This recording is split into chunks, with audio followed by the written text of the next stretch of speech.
I'm going to continue now with some more MIDI, and I'm going to be talking about the MIDI Transport. So, as we know, the transport is essentially the playback controls.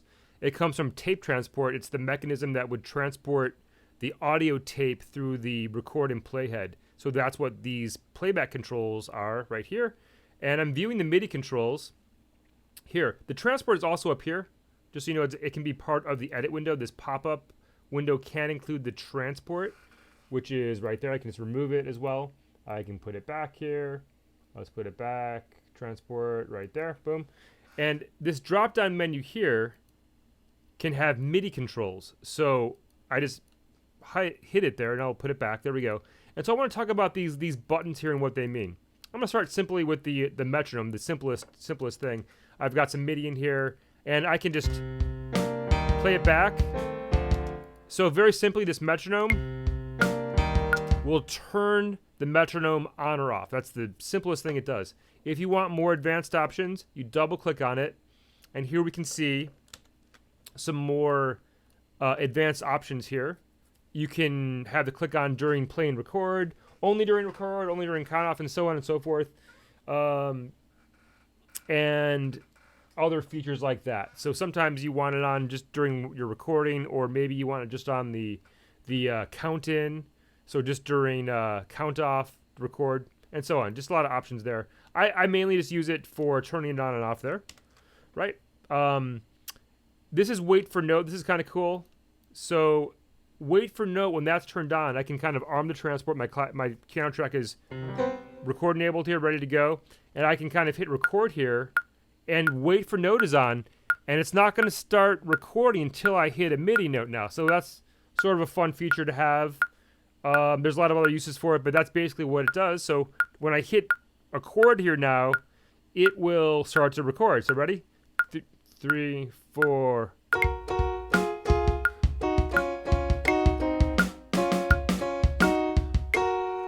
Right? So that can be nice, that wait for note. You can also use it to sync up other MIDI devices, or I could trigger my record transport with any type of MIDI input. So if I wanted to play an external MIDI gear, MIDI synthesizer or something, that'll start that to record.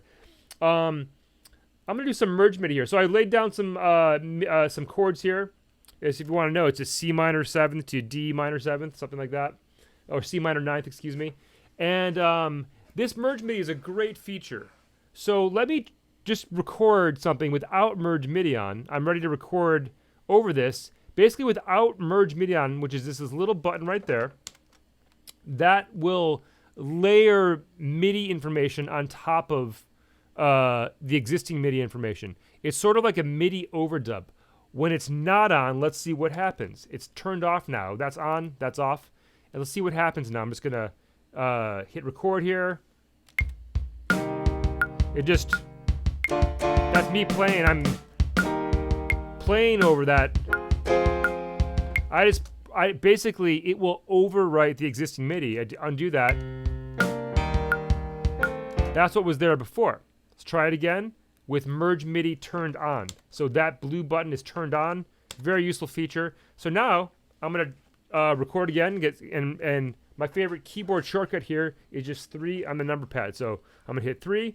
And I'm going to put a melody on top of that right now. Here we go. No count off. Let's just jump into it.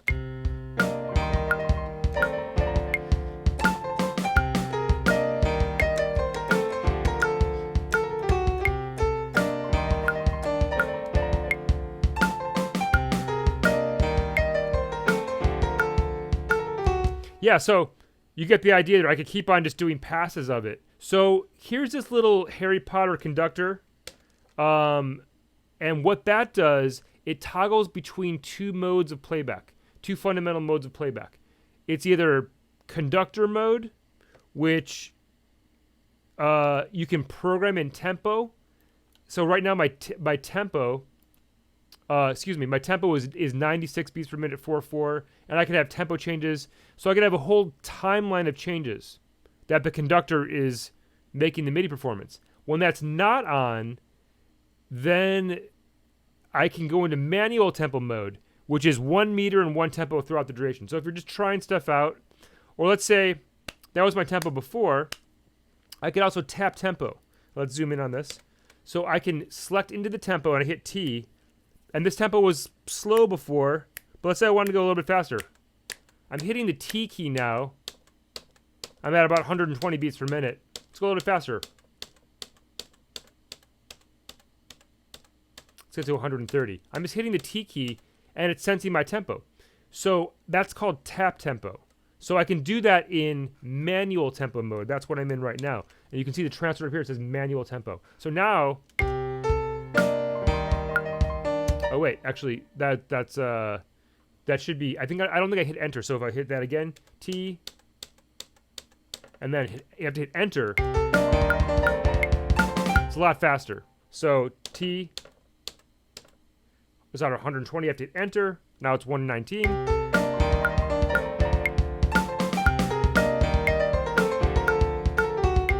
Yeah, so if I put it back to conductor mode, now it goes back to my program tempo of 96. So this is the program tempo. You can have meter changes, tempo changes, but if I go out of that, boom, now I'm in manual tempo mode. I could also click and drag this tempo, so I just reprogram the tempo on the fly. That's really what that's good for.